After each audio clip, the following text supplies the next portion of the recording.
today. How are you looking for the Brentford game? Any players back? Any positions you're worse or better? And most importantly, are your players okay? The ones that got it. The players are okay. It's the most important, and they're of course not back because they cannot be back. It's they have to be out for 10 days before they can be released. So this is the problem. This is the concern we have, because and then they are out and they had COVID, and then we don't really know if they can play or not, if it's risky to play them or not. But first of all, they're 10 days out. It's not like having like little injuries or like a little concern and you're out for one match. They are out for 10 days, and in our schedule this can be more matches. So nobody's back from there except for Jorginho, because he had a negative test, so it was a wrong positive obviously, and he is back in training. Andreas Christensen is very doubtful for injury, and same for Trevor Chalobah.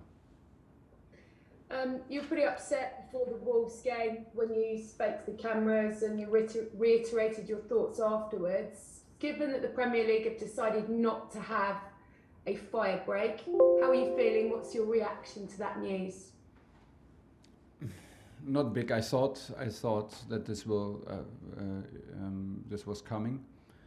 I was not concerned about the bigger picture. I mean, we have a schedule. We even play the World Cup, so I can understand that it's not easy to postpone games. But for isolated situations like ours in the last match, we had our concerns, and we thought we had a strong case. So I shared my thoughts with everybody, and we accept the situation. We accepted the challenge when we arrived at Wolverhampton with 14 players, and out of these 14 players, with a lot of them we took a huge risk, and in general we did not feel fully safe, nobody who was involved in the trip. But apart from that, we accepted the challenge, and we will accept the next challenges. It will not get easier because these guys are out, but that's more or less it. Just for clarity, were you in favour of just postponing a round of fixtures then? I don't even know if it would help, and I don't wanna give anybody the impression that I have a solution. I don't have a solution. I don't have a solution for the league, and in general, it was like my thoughts and my speech was particularly for the last 2 days around the Wolverhampton game and coming to the Wolverhampton game. That was my concern. It's of course the same concern because, like I said, the guys are still out, and they are not too bad, and from there we go on. Just finally for me then, 3 games obviously in 8 days. How challenging is this period for you as a manager? You probably never really faced anything quite like it, have you, in your career? Not on Christmas, and not between Christmas and New Year, but this is actually quite exciting. I watched it when I was not involved. I watched it during Christmas and New Year, the Premier League. So now I'm in the middle of it. Actually, I like it, and it's nothing new to play 3 matches in a week. To play 3 matches in a week without 9 or 10 players, that is challenging the situation itself. We would love to be involved in all these competitions, and love to have the challenge with everybody. This is not the case. And so we struggle a little bit and need to find solution. That's why we're here. We wanted to give an insight into our thoughts, and when we arrived for the Wolverhampton game, we did this. But we made very clear also before the match that we will fight for the best result, and we will not make any excuses. It was just a situation, and this will maybe be the situation for many weeks, because it will not stop when the players come out. Maybe it will happen to other players, to other clubs. So to continue will maybe not change the situation. James Savundra, Talksport. Thomas, could you give us some indication on what type of side you're looking to pick tomorrow? Because we understand a number of under-23 players and academy players have been training with the first team this week. This week sounds like it's a whole week that we can prepare. Let's say they train with us yesterday and today. That gives us a better explanation about the situation. Yeah, we made them come for 2 training sessions because it's necessary. When we made them come, we detected that Lewis Baker is positive for COVID, so another player out. So we take also the risk to bring players in from the academy who have it, and you take another risk. But how shall I put it? Maybe it's the best to put it in an example. What we did with N'Golo Kante, 90 minutes, was close to be irresponsible. To let him play for 90 minutes against Wolverhampton. Will he be involved in the squad now against Brentford? No, simply no. Would it be possible if it was like the last game of the season? Yes, but it's not. We cannot do this, and I will not do it. We will now give him time to recover and prepare him for the Aston Villa match. And this is the situation, you know, to have a team with 13 or 14 players for one match. This is a problem, but it's not the big problem. We can do it and we can fight.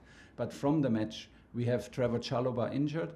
We have him in big doubts. We have N'Golo Kante and Mateo Kovacic involved, which was taking huge risk. And now we're paying for this. So they cannot just simply start with 3 matches or 5 matches in 2 weeks or with 3 matches in 1 week. It's simply impossible. So the problem will increase and the situation will increase, and we cannot let players suffer because other players are not there. It's simply impossible. We have to protect our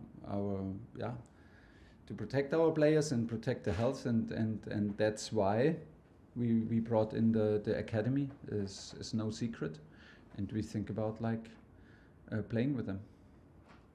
Is there a frustration that you have reached the quarterfinals of a competition and you simply cannot prioritise that now? You need to look at managing your squad for the games coming up over the next 2 weeks. Yes, because we are so competitive. That's why we work here, and we are competitive. That's why they are so competitive, the players. That's why they signed for Chelsea. That's what made them Chelsea players. So we are fighting for every competition, and I absolutely don't like judging the importance of games, because you can never tell what it does to you. There's nothing more important than winning, and nothing more important than performing together and good performances and fighting the fights together. This is totally against our nature, but maybe we are forced to do it, and this makes me sad, because this is not what sport is about, and this is not what we are all about. But it can happen tomorrow that we prioritize the health, not the game against Aston Villa, but the health, and that we prioritize the health and do not take any risk for some of our players. Just finally from me, Thomas, is there disappointment that the Premier League clubs have decided to continue with the season ahead of the meeting with the managers and the captains, which has been moved back? No, I would not say a disappointment, because it would be, I think it would be too easy. I don't have a solution for the whole league. I don't have a solution for the schedule with UEFA, with FIFA, with World Cup, with whatever is coming, with Nations League after the season. I don't know, maybe it would have just delayed the problem. And I think nobody could be sure that if we delay it now, or if we make a pause now for 10 days, that we don't have the same problem in 3 weeks again. I think there are some clubs who suffer a lot. We suffer very much in the moment. That's why it would have maybe been better for us to have a short break and to bring a squad together. Maybe then we would have played against another team who suffers in the very next moment. So I don't have a solution. That's why I do also not have a clear opinion what's best to do for everybody, because we are not alone in Premier League. And this is what we are very aware of. But like I said before, we are just disappointed that we don't have the players to fulfill our goals and to play on the highest level competitive football. Nick Pure. Hi Thomas. In a way, are you the victims of the strength of your squad? Because if you hadn't had such a strong squad, I know obviously, like you're saying, there are a number of players there you had to play that you took a risk on at the weekend. But if your squad wasn't as strong as if you didn't have the depth that you did, that match might not have taken place in the first. Do you think? I would be very surprised if Premier League takes a judgment on the quality of players that are available. That would surprise me a lot, because that is simply not their job. We have a squad. Our squad is a very strong squad, but it's not the biggest squad. And when we miss 9 players, we have a problem. It's as easy as that. And you saw it. We had 14 players with us. That tells the story. Okay, last question in the broadcast section. And full credit to all of the guys who were involved. And I'm absolutely happy and how we played and how we grew into the match. Like, given the circumstances, I did not expect us the very best first half in the world. So we did not. Obviously, we had our problems, but the way we grew into it and we reacted, I can just say that I'm absolutely happy, and it shows me that our players have the heart and at the right place and the attitude right, and this is what's it all about. But like I said, you can handle these situations for once, but the problem is still there. They're out for 10 days. So in these 10 days we have 3 matches. So it will catch us at some point. It will catch us and it will backfire on us. It's a given, even if we try hard not to accept, and we will keep on try hard not to accept it, and fighting. We will fight against all odds, and this is what we will do tomorrow. Nizam. Hi Thomas, thanks for your time. How much of a chance is there that this sort of press conference is a waste of time and this match doesn't go ahead, because you called it a lottery? You called it a lottery every day, you know, when you wake up and, yeah, it is. and you do the COVID tests. How much is there a chance it's a waste of time, or will you just do this match with academy players if you have to? Good question. Good question. You know, when I called it a lottery, it's like this. I mean, we do right now every day, we do flow tests, we do PCR tests, and every day it can happen that the door, and then you're only allowed to be in the building. So this is the first lottery. You go to work, but you don't know if you can actually make it to your office, which is good, because then it's safe, at least for this day, and the next day you get tested again. But if you test so much, you always have the risk that you find a positive, and another positive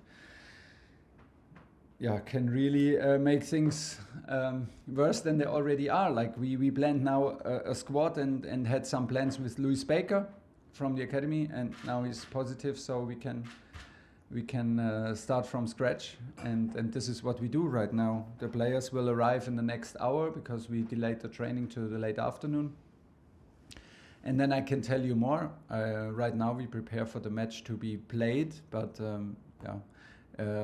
even to plan training is pretty exciting, because until the very last hour you don't know how many players arrive.